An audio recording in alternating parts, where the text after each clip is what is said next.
Hi everyone, this is Vishal Sharma again from the Carry Ethernet group, and I'm bringing you another one of our network design and architecture series that I've been doing in the last few days, and that I intend to make kind of a regular event given all of the interesting stuff that's going on in the Carry Ethernet group.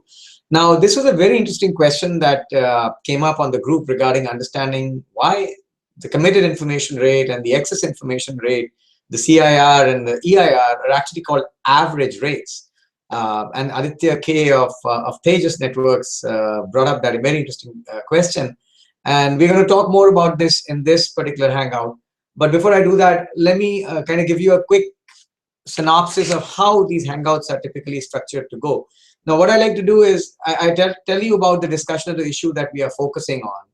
And I show you where and how to find the issue. Typically, there's a mind map associated with every video that we are creating in this series. And it's a clickable mind map. You can open it in your browser. You can navigate to the discussion and all of the references that I talk about, or some that I may not even talk about, that are actually provided in the mind map. And basically, the purpose of the references is to give you backgrounds on the subject, where to find those backgrounds. And it's right there with a one click. You can jump directly to every reference that we talk about. Then we talk about then we dive into kind of the meat of the matter, and then I discuss what are the key issues that actually were discussed in that discussion, and what were some of the highlights that came out of it. And if there are standards documents or other industry literature, we kind of point you to those. And then I talk about the conclusions and sort of the analysis behind those issues. And the purpose of this Hangout is really to set the context, to create an overall holistic picture of various concepts that may have come up in a discussion, but that are not always evident when you start reading 30, 40, 50 comments. And it's kind of tough. Everybody comes at it from their own perspective and may take away what they can, given their particular orientation of looking at the problem. But if you get an overall holistic perspective, you're open to many other issues that probably are also significant, but that you didn't think about or didn't just strike you. So that's the idea of getting this together, and it reflects at least my analysis and understanding of these topics. And as always, I welcome you guys to add to it, start a new discussion, add to the existing discussion, and take this forward. So let me dive into the outline specific to what I'm going to talk about today. And let me do a quick screen share so you can see what I'm talking about. So here it is. So as I said, this is from our network design and architecture series. And this particular question we are answering is, why are CIR and EIR called average rates? Now, in the course of our work, a lot of us just tend to kind of assume, yeah, these are average rates, kind of makes sense. Yeah, average over something. But really, when you think to the next level, you start thinking and saying, okay, as Aditya did at one point and said, well, what does the word average really mean? And so the outline of this brief is going to be, we're first going to talk about this notion of average rates. I'm going to explain how they are really an average rate, and that relates more to the policer that has the parameters CIR and EIR. And in this particular discussion, we're going to simplify our life and talk about a simple one-rate policer. Similar notions can be easily extended when you have two policers, because you can apply the concept independently to each policer, and you can see why the rates we talk about are average rates. And then we'll talk about a critical point, which is, what is the difference between the line rate and the CIR or EIR? And this becomes important when you want to kind of understand, well, how do the packets of frames actually get transmitted an output link? There are several considerations that may happen. There are overheads. There's a certain minimum interpacket gap that you might want to keep depending on the technology in question. For example, in Ethernet, at certain rates, it might come out to be 10 megabits per second. It's maybe 9.6 microseconds. And that's designed to allow different frames to be separated and recognized at the receiver and so forth. So we're going to talk about that, and then we're going to jump into some analogies that will help you understand these concepts. I'm actually going to walk you through some handwritten notes. I find that easy, and I'm still kind of old school. I sit down and take a piece of paper, put pen to paper, and that's really what connects my hands and brain. And I'm hoping that I can reflect some of that connection to you as I discuss through my handwritten notes, as opposed to something more formalized. I find that the handwritten notes give me a lot better recollection of what I'm doing and a lot better understanding, and that's been the case forever.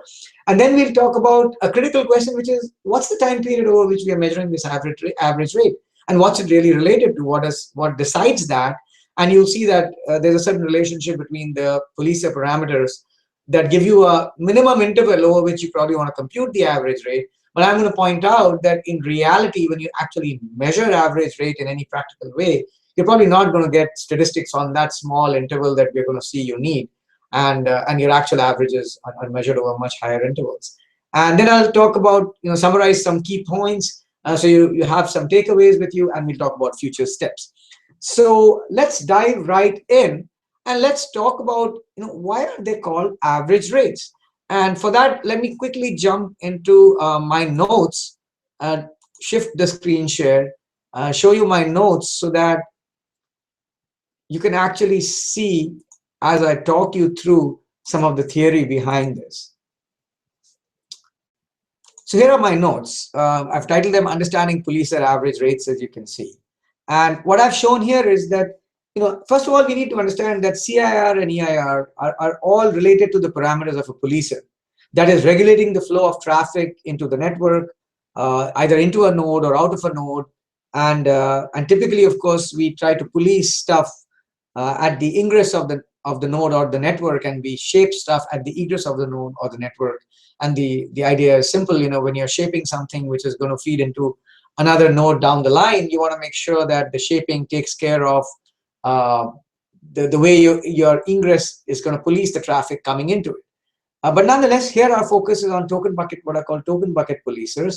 And I've shown a very simple policer here, and you should follow the arrow that I'm using to kind of point out different parts of this diagram so you don't get distracted by the other writing. In fact, let me actually expand that so we don't have to focus. We don't have to focus on anything more than what we look at. So here's the policer. It has two parameters: a committed information rate, that's the rate at which tokens fill the policer, or the token bucket, so-called, and a bucket size, which is called B, and it's called also CBS, or committed burst size. Now, the CIR is essentially the rate of token arrivals, which is the average rate at which green traffic enters a network. Now, why do I say that? Because you'll see shortly that, as packets come in from the source on the left, as each packet comes in, you kind of measure the size of the packet vis-a-vis the size of tokens in the bucket, and there's a certain mapping, usually 1-to-1, between the packet size and the number of tokens. And if there are enough tokens to exceed the packet size, the packet gets pushed, is marked green, is pushed on the outgoing link, which has capacity C, let's say, and is sent on the way. If there are not enough tokens in the bucket, then typically the packet is marked red. And now you have a choice. You can either drop it right here, which is a policy decision, or you might let it sort of flow through the network. But the understanding obviously is that when there is congestion further down in the network, it's always the red packets that are going to be dropped first. So as long as the network has capacity to carry everything will be fine. But when congestion happens, red guys will be dropped. So as I said, for simplicity, we're looking at a very simple token bucket, which has rate CIR, bucket size CBS. Now, tokens arrive and they keep filling the bucket. If suppose the source has no traffic to send, tokens will keep accumulating till the bucket is completely full at CBS, and any tokens that arrive thereafter are simply going to be dropped. But now when a packet arrives at the policer, as I said earlier, if the number of tokens exceeds the packet size, the packet is marked green, it's put out on the outgoing link, the number of tokens equivalent to the packet size is subtracted from the token bucket, and the token bucket reduces in size. So let's look at a few parameters related to this.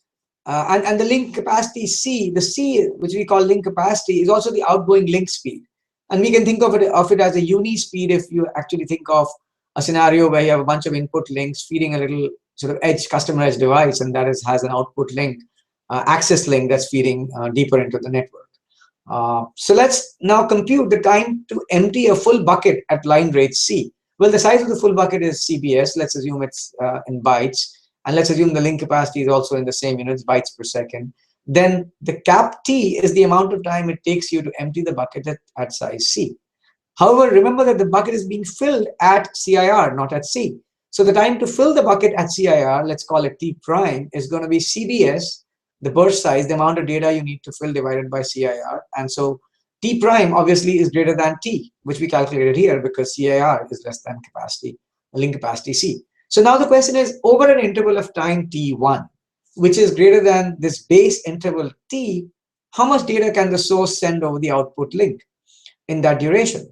So let's denote that amount of data as data sub T, bracket T1. So we know that the source can send CB, let's assume the bucket is completely full. So the source can send CBS amount of data.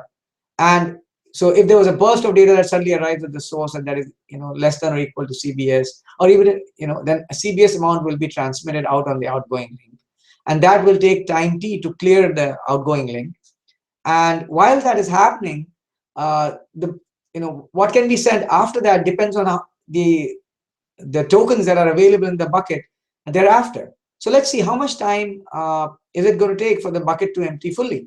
It's going to take time T1, the interval we are looking over, minus T, the amount of time it takes to transmit CBS over T1, CBS fully at line rate C. So then at most CIR, which is the rate at which tokens are being filled in, times T1 minus T, which is the balance of time that you're left in the interval of, under observation. That's the maximum number of tokens that can possibly be available in the bucket in the remaining interval. That's the maximum number of tokens that can come to the bucket in the remaining interval, CIR, times T1 minus T. So the source can send at most this much, max data, this much more data that is green. So the data that the source can send in interval T1 has got to be bounded by the link capacity C times CBS over C, the time. Essentially, this is nothing but cap T, the time for which you can burst at full line rate, plus this excess amount of tokens that are in the bucket in the balance of the time. Because if the source sent a burst of packets that was just CIR times T1 minus T, that's the amount of packets that could be marked green. So our data is bounded by CBS plus CIR times T1 minus T, and we call this equation 1. So if we calculate the rate of data transmission during this interval T1, let's say, which is a generic interval, then we'll obviously divide both sides by T. So our rate, data by T, is CBS over T. We call that T1, CBS over T1 times CIR 1 minus T over T1. And as you can see here, as T1 becomes large, the average rate tends to CIR. And so that's the reason why these rates are called an average rate. If you applied a similar logic to, let's say, the excess information rate, you'd have a different bucket, you'd have an excess information rate. But very, very similar arguments would be applied to compute what the data is that is going out, that can be transmitted by the source, given it has a certain policer. It would be given by a very similar equation, except EIR would replace CIR, and CBS would be replaced by the corresponding burst size. For the EIR cube, we can call it EBS or MBS. So the average rate, again, would be tending to EIR if we did calculations with the excess information rate. So as you can see, over an arbitrary interval of time, as that interval becomes larger, your average transmission amount of data transmitted tends to CIR. So that answers the first question. Now the next, of course, question that we wanted to answer is, okay, if that's the case, what's the difference between a uni's line rate and CIR and EIR? So let me stop this for the time being and talk to you a bit about that. So now let's assume that the uni's line rate is a standard 10 megabits per second Ethernet, or maybe it's 1 gigabits per second. And that's the rate at which the traffic or the bits can be pushed down the output link. Now recall that this is a fixed rate. So as long as there is data sitting in a queue somewhere that needs to be pushed out this output link, that data will always be transmitted at the line rate, whatever it is, 10 megabits per second or 1 gigabits per second. So let's assume I had a 3000 byte data sitting in the queue, and the line rate is 10 megabits per second. So those 3000 bytes, which if 3000 times 8, 24,000 bits, would be sent out in basically 2.4 milliseconds. And I'm ignoring all over it. I'm just assuming that the data that's sitting in the queue goes out pretty much as is on the link. And we can do that for simplification. If by contrast, there were only 1,000 bytes or 8,000 bits sitting in the queue, then that data would take 1/3 as long, or 8 milliseconds. So depending on the amount of data that needs to be sent down the link, the time that the link is actually active at full line rate is going to vary. You just take the amount of data divided by the link capacity C. So then the question that came up in this discussion was, all right, so when we say that the CIR is 2 megabits per second, but the line rate is 10 megabits per second or 1 gig, what does that really mean? So what that means, folks, is that if you look at some long enough interval of time, kind of like what I just explained as we walk through the equations and the calculations, then, and you ask how many green bytes have passed through the token bucket and over the link for the specific traffic flow or the specific class that is being policed by the policer in question, then you will see that on average, 2 megabits per second of data has what has passed through, and you'll find that number to be 2 megabits per second. But the bytes that correspond to any packets that are transmitted in bursts over the link, they will always have been sent at the line rate of 10 megabits per second. And they would, of course, have taken different amount of times to be transmitted, depending on how much data we had in the queue at a given point in time. So that kind of answers what the difference is between the line rate, which is a fixed capacity. It denotes at what rate bits are actually transmitted down the physical pipe, and the CIR or EIR, which denotes, if you look at an average data transmission for that particular flow or queue or interface for which you are policing this traffic in accordance with this CIR, you're going to find that over that long interval of time, the average amount of data passing through is going to be equal to CIR or EIR. As we discussed, as the interval T1 gets larger and larger. So now the question is, how do the packets actually get transmitted on the output link? So here you need to understand that, if you have data sitting in a queue, raw data, and you have, a layer 1 interface, a physical interface over which you're going to transmit bits, typically there's overhead inserted by other layers, and that's all specified by the standards. So without getting into all the nitty-gritty details, what we really need to understand is that there is an overhead inserted which expands the amount of data that's actually on the physical link. And many standards, for example, Ethernet, will specify what's called a minimum interframe gap between two frames on the link. So the frames are not really sent, right one behind the other. They are, but there's a small gap inserted. And that's primarily so that different frames can be recognized at the receiver. So if the interframe gap, let's say, is 9.6 microseconds at 10 megabits per second on Ethernet, then in our previous example of the 3,000 bytes sitting in the buffer, if we ignore all overheads, the 3 packets of 1,000 bytes each, their transmission time would be 2.4 milliseconds, which is the absolute minimum needed to get them going on a 10 megabits per second link, plus 2 times the interframe gap, because the first packet goes on an idle link, no interframe gap required.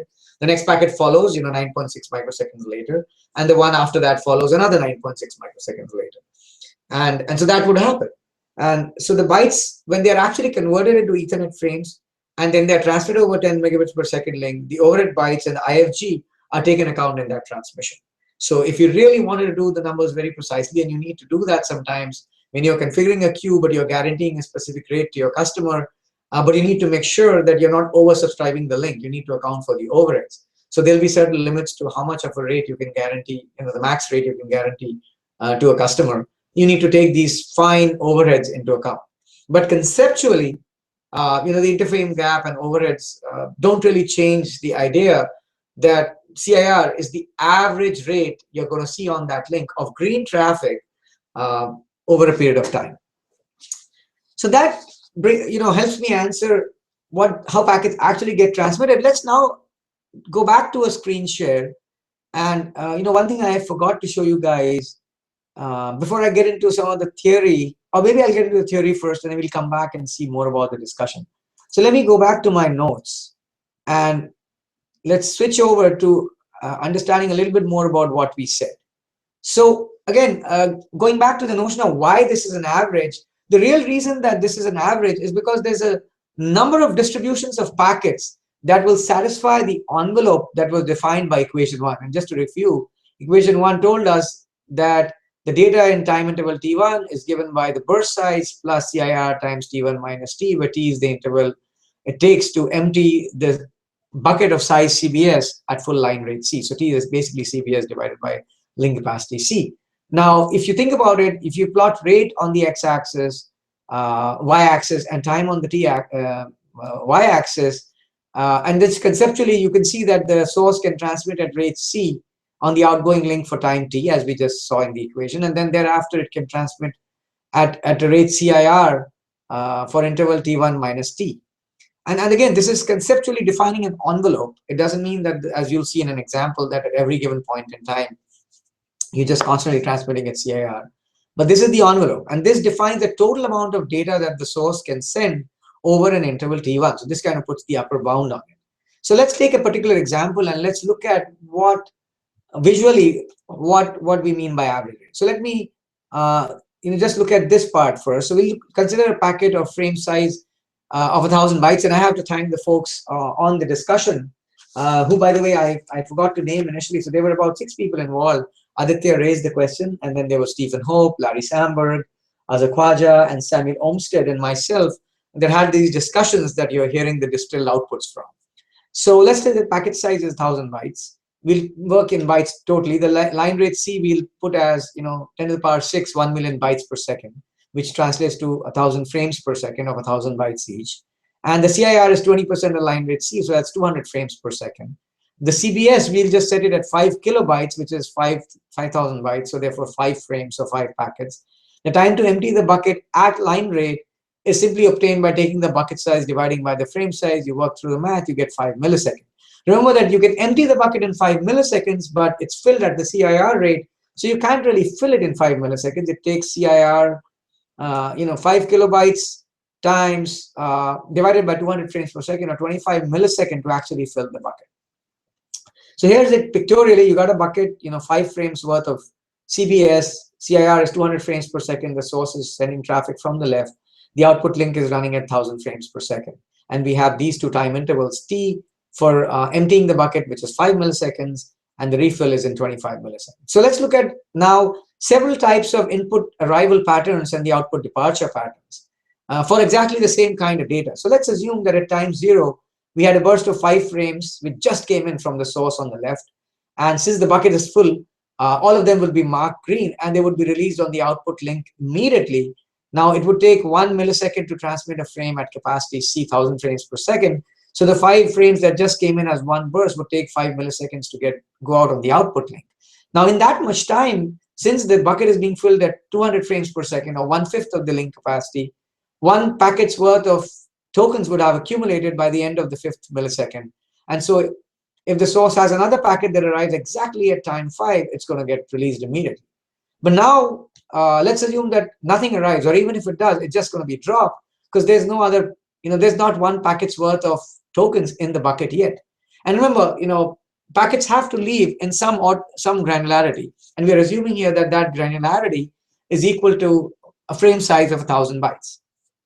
So it takes 5 milliseconds to fill 1 frame's worth of tokens into the bucket.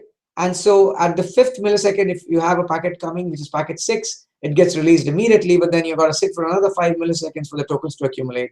So if packets arrive at at the 10th, 15th, and 20th milliseconds, they'll arrive just in time when exactly 1 packet's worth of tokens have accumulated in the bucket, and they're going to leave right after that by the end of the 11th, 16th, and 21st second. And then, of course, after the last packet number 9 leaves, the bucket's empty again, and nothing can arrive till the end of the 25th second. So if you were to average this over these 25 seconds, you'll see that the rate will still be bounded by the equation I gave you earlier. And I'll show you later when you plug in the numbers, you'll see that the equation are upper bounded by 2 times CIR. So the 2 comes because of the fact that when you start off at time 0, you can immediately burst 1 CBS worth of packets, and then you can send almost 1 more CBS worth of packets in time cap, 25 millisecond, which is T prime from our earlier calculations. So in 25 milliseconds T prime, you can actually send 2 CBS essentially worth of packets. So your rate is about 2 times CIR.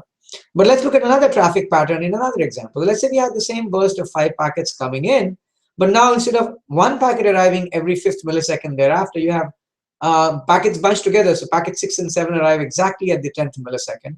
And by that time, as you can see, 2 packets worth of tokens would have accumulated in the bucket. 1 token would have accumulated by the end of the 5th millisecond.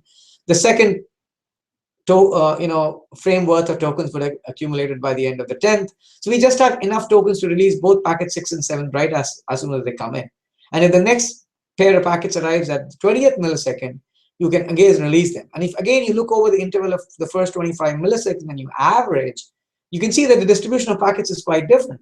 But the envelope of the average amount of data that's gone out on the link is just the total data of carried by these 9 frames divided by 25, and it's still the same. Likewise, here's a third pattern where you have a bunch of 5 packets coming in as usual, and then the 6th packet arrives at the 5th millisecond, but then a bunch of 3 packets arrives at the 20th millisecond. So what that means is that you can release the first 6 packets in the 6 milliseconds, but then it takes 3 5-millisecond intervals to accumulate 3 frames worth of tokens, and that's just enough to release all the 3 frames that came at the 20th millisecond. So I've shown them all kind of bunched together because I couldn't draw them one on top of the other. But in reality, there were multiple input links. All the 3 packets arrived exactly at the 20th millisecond, let's say. And so they can be released right after that. It takes them 3 milliseconds to leave on the output link. And again, if you average over the first 25 milliseconds, you're going to see that you're going to get, again, 9 packets worth of data divided by 25, which will work out to be just under, actually, it will work out to be exactly 1.8 times the committed information rate. And let's look at why that is. I'm going to skip over this diagram, come back to that. But if you plug in T prime into equation 1, so equation 1, just to remind you, was that data transmitted over an interval T1, averaged over T1, is always upper bounded by CBS divided by T1 times plus CIR 1 minus T over T1.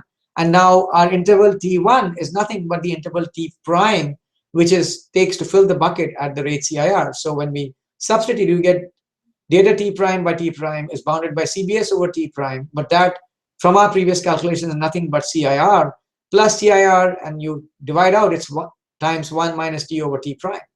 So you can clearly see that because the time it takes to empty the bucket is always less than the time it takes to fill the bucket, because CIR, the filling rate, is always less than C, the link capacity at which the bucket is being emptied, because of the data that's coming in, then this is always going to be less than 1. And we can upper bound the rate T prime in the first 25 milliseconds in our particular example by 2 times CIR. And if you actually plug in the numbers for our specific example, T by T prime is actually 0.8, and the rate works out to 1.8 CIR, which is exactly the 9 frames every 25 milliseconds, which you saw in the 3 examples that I gave you above. So this is a visual explanation of the average rate. And I have 2 analogies that I'd like to share with you that I have to thank Larry and Stephen for that. Larry's analogy is shown here on the left-hand side. So let's imagine that we have a bucket that's 100 liters in size, and it's being filled at the rate of 1 liter per minute. So now if you remove fluid from this bucket at a rate of 1 liter or less per minute, you can sort of intuitively see that you're never really going to ever empty the bucket. You'll just take out 1 liter or less, and that's in a minute, and that's exactly the amount of fluid that's going to fill in. And that's basically equivalent to transmitting at the rate of 1 liter per minute, which is kind of a CBR rate. Now, if you started to take out fluid at a rate which is more than a liter a minute, then eventually you're going to empty the bucket.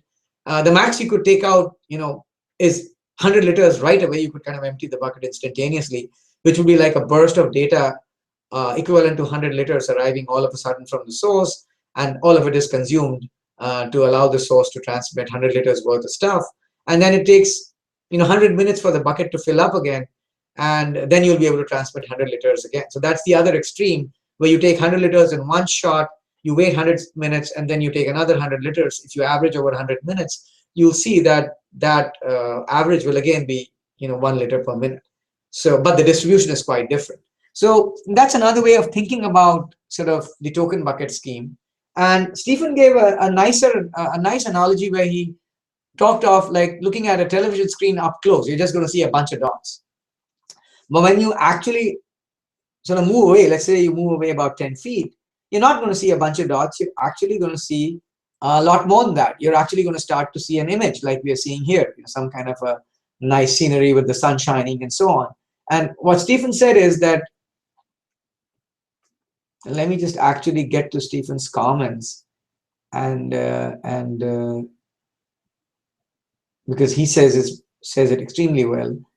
And what he's saying is, so shapers, traffic policers, CIR, it's really all about controlling the aggregate behavior of the pipe, of the data that's going to go in the pipe. That's what we're really trying to do there. So as we saw earlier, we need to control the average and the spacing of the packets for a lot of different flavors of this average and over different time scales to get the aggregate behavior to be what we want it to be. And so all the compromises and trade-offs that we talk about when we are designing networks and network architects and designers is precisely geared at figuring out what average behavior we'd like, or what time scale we want to measure this average behavior, and how that's going to affect the traffic that's actually going to go into the network. And then, of course, most importantly, how difficult or easy is it going to be to implement that in real life? Because that, what features and capabilities are available in your switches and routers to configure various things, that kind of controls how you're going to actually, what kind of aggregate behavior you're actually going to get. So now the most interesting question, of course, is how is the time period for measuring the average decided? And one way to look at it is to realize that if you go back to our calculations for this specific example that we were doing earlier, that the bucket fills at a rate t for 5 milliseconds in time t, and it empties at the rate of CIR. I'm sorry, it empties at the rate c. I take that back. So it empties at the rate c, which is the link rate, and it fills at the CIR rate, which is a lesser rate than that. In our specific example, it takes 25 milliseconds for it to fill and only 5 milliseconds for it to empty. And so a natural kind of averaging interval over which we might want to average the data that we are putting out on the output link is this larger interval, which we call t prime, which is 25 milliseconds in our example. So that kind of sets a minimum bound on what your averaging interval could be. I mean, one extreme of traffic, as I said earlier, is you empty out an entire bucket's worth of traffic right away. It takes 5 milliseconds for that to empty out, and then the bucket takes 25 milliseconds to fill up fully, and then you empty it out again. That's assuming you have such a periodic arrival of traffic. And so if you're going to choose an averaging interval, 25 milliseconds or some multiple thereof seems to be the right interval. So that is how the time period for measuring average is decided. Now, of course, if you increase the size of the bucket, if you make it 10 kilobytes instead of 5 kilobytes, your time to refill the bucket will jump to 50 milliseconds, and your averaging interval will also jump to 50 milliseconds. So the larger the bucket for a given fixed CIR and a given fixed link capacity C, the larger is going to be the averaging interval t prime, over which you would probably want to average the amount of data. But obviously, if you make a very small averaging interval, you'll get different rates than the average CIR, because you're not allowing enough traffic to come in and go out on the link, and not averaging enough. But then the question arises that can we actually measure things in these small millisecond time scales in an actual switch or a router? And as you understand, if you're doing Ethernet measurements, which we talked about in a different video where we were discussing whether flow-based technologies or Ethernet technologies are the suitable ones to measure uptime. We were talking about uptime there, but we talked about different ways to measure some of these traffic coarse parameters, and we realized that if you're measuring at layer 3, you may use net flow or S flow or one of these other flow measurement techniques, which all typically operate on the minutes time scales. And even if you were configuring counters on a router and you were going to dump those counters out periodically, typically it'll be in the tens or hundreds of milliseconds. So even larger, depending on what kind of device you're at, whether it's a core router or an edge router and so on. So this interval is going to be much larger than this interval t prime that is actually defining the police parameters. And typically it could be hundreds of milliseconds, several seconds, even minutes. And so you're going to see a very averaged out rate. You're not going to see small variations in the CIR as you're trying to, when you actually make those measurements. So although the minimal time period can be given by kind of the bucket size divided by CIR, the actual measurements that you do in a practical network probably are not going to be done at those small time scales for all practical purposes, and you'll be doing it at a much larger time scale. All right. So let me now go back and do a screen share and show you something that I didn't do earlier, which is where do you find this discussion, guys, and what other materials do we have to talk about this?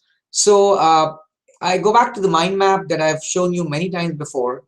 And this is the mind map that relates to where all these discussions were captured. You're going to see it below the video in the form of a link that you can actually open in a web browser. And here is the specific discussion we are focusing on today.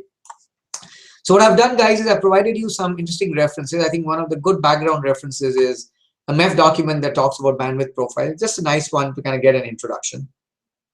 And there's a nice little article from Hill 2.0 dot's website that talks about committed information rate. Now that actually talks about CIR in the frame relay context. So there's a lot of concepts which relate to loss and so on that are not relevant here. But there are some nice diagrams that relate sort of rate on the y-axis and time on the x-axis, and how data is actually coming in the queue, that are probably worth looking at. And then, as always, I looked at the vendor approaches to see how they talk about shaping and policing, and I've given you references to documentation from Cisco and Juniper and Alcatel.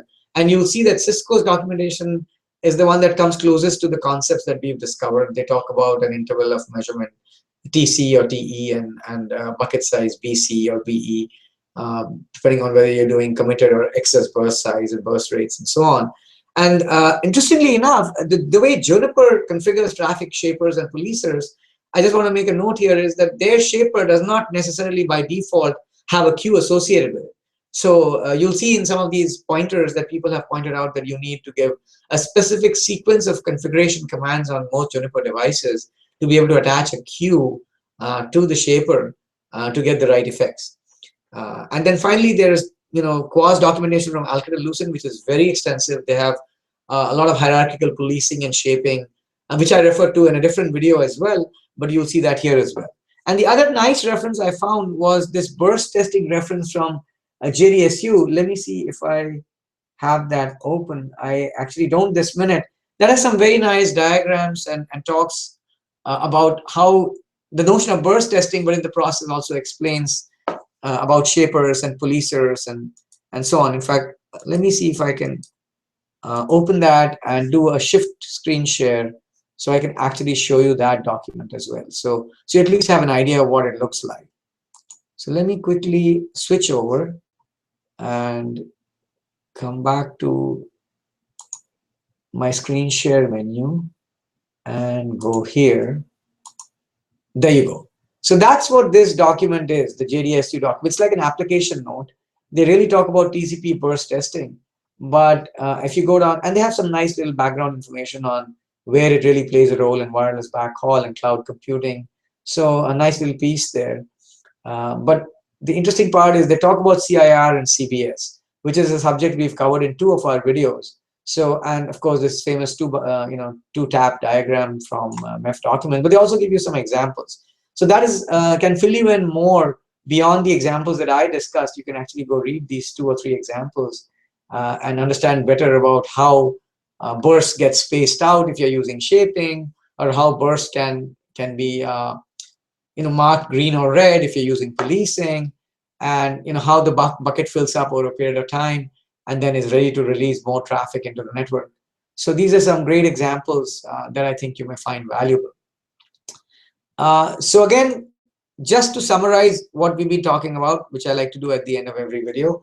So they are called average rates because when you actually lay out the equation, you'll see that the data is upper bounded by CBS times essentially CIR times a time element. When you divide out by time and time becomes large enough, you're left with CIR, which is the average rate.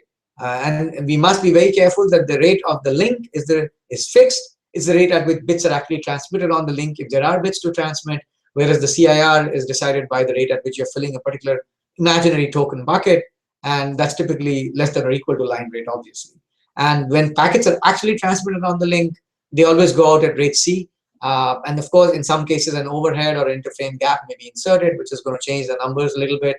Those are typically important when you're configuring mapping certain customer rates to the actual amount of capacity on an outgoing link. You, of course, want to make sure you don't overcommit so that you don't end up sort of losing customer packets. Then I gave you some analogies to show you that the envelope of what defines the average remains the same, but there are a number of distribution of packets that can satisfy the same envelope. So that's another reason to think of it as an average. And the time period for measuring the average, in terms of thinking about it conceptually, it's the time period that it takes to fill the bucket at CIR. That's a good time period to think about, which could be in the range of tens of milliseconds. But in reality, the time period over which you would effectively measure, if you're doing that from an NMS or EMS, would be substantially larger. So you could go configure these small time periods when you're configuring policers and shapers and such, but you probably wouldn't be able to measure statistics out of the queues or on the output links at those small time scales for the most part. So that pretty much is what I had for this video. As always, these are some concepts that I've distilled out. If you have other thoughts, please feel free to comment on the group, start a new discussion, write to me, comment on the Google Hangout. And if there's another substantive interest and more needs to be covered, we'll do it at a subsequent Hangout. So until next time, as I always say, may the bits in your bytes and the bytes in your packets be profitable. I'll see you next time.